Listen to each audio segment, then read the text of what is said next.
સુરતના કિમચાર રસ્તા પાસે કેમિકલ ચોરીના મોટા નેટવર્કનો પર્દાફાશ કરવામાં આવ્યો છે। આ સાથે જ ₹1 કરોડ ઉપરાંતના મુદ્દામાલને જપ્ત કરવામાં આવ્યો છે।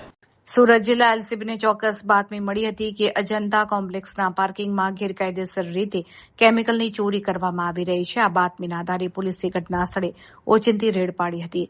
તપાસ દરમિયાન જાણવા મળ્યું હતું કે ટેન્કર ચાલકોની મિલીભગતથી કંપનીના ટેન્કરોમાંથી કિંમતી સ્ટાયરીન મોનોમર કેમિકલ ચોરી કરવામાં આવી રહ્યું હતું। પોલીસે સ્થળ પરથી કેમિકલની ચોરી કરતા ટેન્કર ચાલકો સહિત કુલ 3 ઇસમોને રંગે હાથ ઝડપી પાડ્યા હતા।